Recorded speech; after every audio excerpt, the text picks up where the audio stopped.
Most trendy designs on Etsy are dead within a month, and it's almost never the trend's fault. It's what people do with a trend. They see one taking off, they either copy it wholesale or they make their version of it by maybe changing a few colors. They list it, and so does everyone else. The same design 1,000 times over. And then new sellers come in wondering why it fizzles, or they don't get sales, or they have to race to the bottom and compete on price, or they just abandon it altogether because they're not sure what to do with it. I assure you, we've all been there. But over the years, I've learned to handle trends completely differently. I don't just recreate a trend as is. I use it as a building block, a piece of that trend, or the structure, a starting point I get to stack other things on top of until the design isn't just the trend anymore, it's mine. It's for a specific customer, and I can even stretch it across different seasons instead of having it die in a month. So today, I'm going to walk you through exactly how I do that.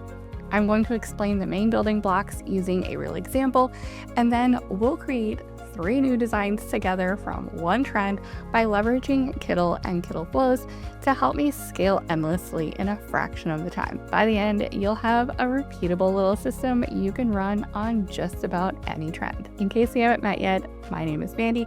Think of me as kind of like your big sister in business who is fully obsessed with being an Etsy print-on-demand seller. In real life, I'm a busy boy mom and actively run multiple successful Etsy shops myself. But I am also on a mission to help creative entrepreneurs like you feel confident with designing, identifying profitable niches, and growing a successful business so that your products get seen, loved, and sold without inventory and without the overwhelm. So if that's the kind of thing you're into, you're in the right place, and make sure you're subscribed. Okay, so here's the foundation under everything we're about to do. The value was never in the trend itself. By the time a trend hits its peak, it's actually the least valuable to you. Everyone can already see it. Everyone's already making it. The value is in what you do with it next. When you treat a trend like a building block instead of a finished design, 2 really good things happen. 1, you stop competing with the 1,000 other people making the exact same thing because you've added in a new layer or niche that they didn't. And 2, you give that design legs. A trend by itself has a short shelf life, but a trend plus a niche plus a fresh angle, now you've got something with new value. So let me show you the way I stack these. I think in layers, building blocks, if you will, and I add them one at a time depending on what makes sense for that particular design or niche. Let me show you with a real example, then we'll build a brand new one together in Kittle. Block 1 is, of course, the trend itself. If you caught my font video from a few weeks ago, you know I love the current bold text trend that's going around right now, like this one. The bold text in opposite corners or curved around other illustrated elements. Think of the trend in this case as the structure, not a single design. Sometimes trends might be really broad and generic, or sometimes you might spot a trend outside of your niche that you can bring in, like this one for coffee lovers. Block 2 then is the niche. A trend on its own can be pretty generic. You make it land by pointing it at a real validated customer, ideally one that you're already selling to. As an example, here is validated demand for the search term football mama. We've got Etsy's own data telling us that people are not only searching for this term, but they are actively buyers. This validation is what you eventually then build into your design. Block 3 is technically optional, but when the design calls for words, don't reinvent the whole sentence every time. Start from a scalable phrase. This could be either a phrase that can have multiple meanings or a fill in the blank you can bend to any niche. Like this little "'tis the season" piece, that template works well for different audiences and even different seasons. Think about the phrases we see popping up again and again, like "it's okay to blank," or "in my blank era," or "just here to blank," or "life happens, blank helps." The structure stays, the niche fills in the blank. And this part is a perfect job for ChatGPT or Claude. Hand it the phrase template and your niche, and you got like 20 options in seconds. Now let's look at the visual when we put it all together. Here's an example doing exactly this job. Look closely. It took the bold text trend structure from block 1, pointed it at the football mama niche from block 2, and dropped in a little "'tis the season" action as a scalable phrase from block 3. 3 building blocks stacked into one design that sells. That's the core system: the trend, the niche, and the scalable phrase. There's a bonus block that stacks on top of those, but I'm going to save that one and actually show it to you a little later, because now we'll walk through this with a brand new design together with a different trend. So let's get into Kittle. The trend I'm grabbing is this vintage illustrated frog. The off to cause a kerfuffle energy. It's up to no good vintage storybook style that we've seen consistently perform well, which of course means that everybody and their brother is copying it or making variations that just have slight differences but don't exactly stand out as different. So instead, we're going to apply the different blocks. Our first block, we already know, is a vintage frog style with the added kind of deadpan humor.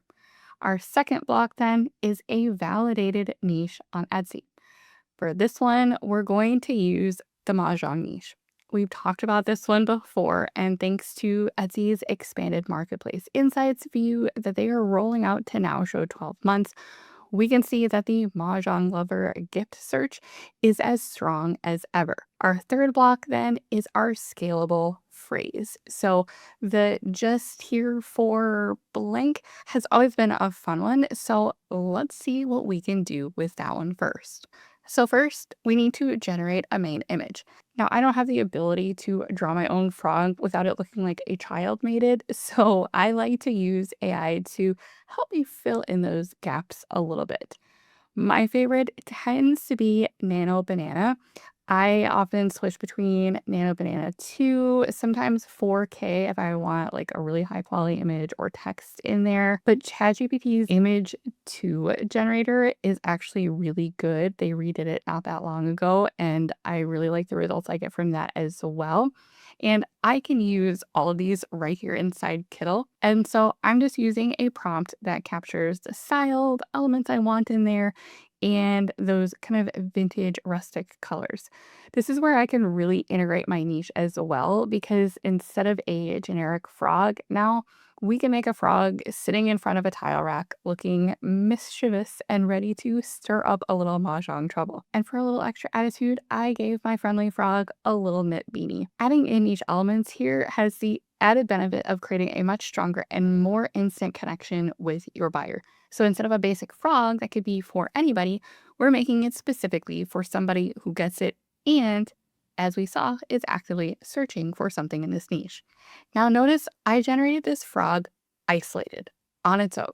And that's on purpose. There's nothing wrong with fully generated designs. I've done plenty of them too. But over time, I have found for my own designing process that when the main illustration is its own building block, in this case, separate from the text, separate from any extra accents that I might have around it, like little doodles or sparkles, I can swap it out later and faster without regenerating the whole design. I also find that as the usage of AI evolves, so are people's abilities to spot AI designs. However, if you use AI as an element in your design and then add your own pieces like text or other accents, it helps to minimize designs that tend to be more obviously AI generated. So once I've got my design illustration ready, I can upscale and remove the background right here without ever leaving Kittle. And then it's ready for the next block, the scalable phrase. And so for this is the exact moment I'd hand it to ChatGPT or Claude and ask it for funny or even unhinged, just here to blank phrases for a sarcastic mahjong player. I did that, and out of the list, here's the winner I chose, just here to stir the tiles. And again, the text is going in as its own element, another swappable block. Since the essence of this trend is that vintage kind of storybook aesthetic, I went with a typewriter style font, and Jackwrite in Kittle is one of my favorites for that. Add the whole thing to a coordinating product like Comfort Colors apparel, for example, and now we have a totally new trend forward design. a trending style, a validated niche, a scalable phrase, an original design that doesn't look like anybody else's. Now, this alone would be ready to list. But I want to take it one step further. Seasonality. When it works for your niche and trend, adding a seasonal vibe can give you a great new twist on a winning design. Now, watch how fast this scales because I built it in blocks. I can start with my original frog guy that I generated, and I can use Kittle Flows to spin it by simply adding a new AI image board. I don't have to start over. I can use what I have. And so I can make this a fall blend with a few color swaps. I can swap out the beanie color. I want to add a little fall foliage peeking out from under the tile rack. And of course, one of the most recognizable signs of fall, the pumpkin spice latte. And so when I have it generate something new, I now have a fall inspired version of that design. Once again, I can upscale and remove the background. And then if I use my original template, I can now bring that over to this new version. You can give it a slightly different phrase if you want. I just kept it simple with the "'tis the season" phrase, but I can also take it further with something humorous that says "'tis the season for bams and cracks." Bams and cracks, of course, are mahjong tiles, which of course a mahjong player would understand. Let's try one more twist together. Since the frog is a character and is just a building block, we can even do one more swap. This time, the character. And Kittle makes it as simple as just telling it what we want it to do. Everything else is the same.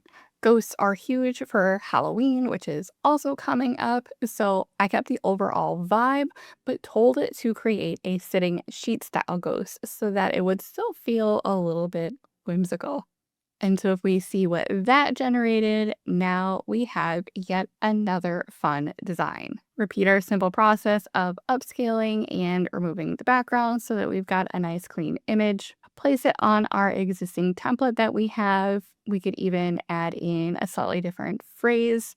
So for this one, I did just here for booze and bams, booze for the ghost, bams for the tiles, Halloween, and mahjong in one sarcastic line. And that's it. Look at what we've got now. A design that started as one oversaturated trend and is now an original, niche-specific, seasonal piece that doesn't look like anyone else's. One idea into 3 different designs. And this is the whole reason I like to think of building blocks, because each piece, the structure or the illustration, the niche, the text, is its own block. I'm never staring at a blank canvas trying to dream up a whole design from scratch. I just swap the blocks. And this is gold for hobbies, professions, and pet owners especially.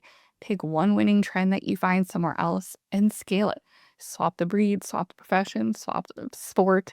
Same proven structure, just a different way to look at the design process. You're not starting over every time, you're just swapping building blocks. And of course, Kittle makes this super easy. If you haven't checked out Kittle yet or want to give this a try yourself, I have a special coupon code for you in the description to help you save. As we wrap up, let's zoom back out though, because the frog trend isn't really the point. The method is. You take a trend and instead of copying it, you treat it as block 1, the style, the structure, the pattern. You layer your niche on, you add a scalable phrase, and when a big season fits your customer, you spin it seasonal. Swap a block or 2 with the help of AI if needed, and suddenly one idea is a whole shelf of designs. Now, ultimately, my goal isn't to use more AI just because I can. And it's certainly not to use it to simply copy other people's designs or contribute to the mounting AI slop that's already out there. It's to use it intentionally while still staying in control of my design process. Now, if you want help with what to design, how to identify profitable niches, and how to actually turn these into products that sell, I've got a couple options for you depending on where you're at. If you're just getting started, I'll link my Seen, Love, and Sold series right here on this channel, along with my 30-day growth guide video below. They're both completely free. If you're ready for trends and templates where I help identify the trends for you, check out Pod Essentials. And if you want everything all in one place, including the full strategy, coaching calls, and access to my custom GPT tools, That's inside Simply Thrive. In the meantime, I hope this was helpful for you as you continue growing your Etsy shop. As always, stay focused, my friends. Keep taking action and never stop pursuing excellence in your business. Thanks for watching. I'm so glad you're here, and I'll see you in the next one.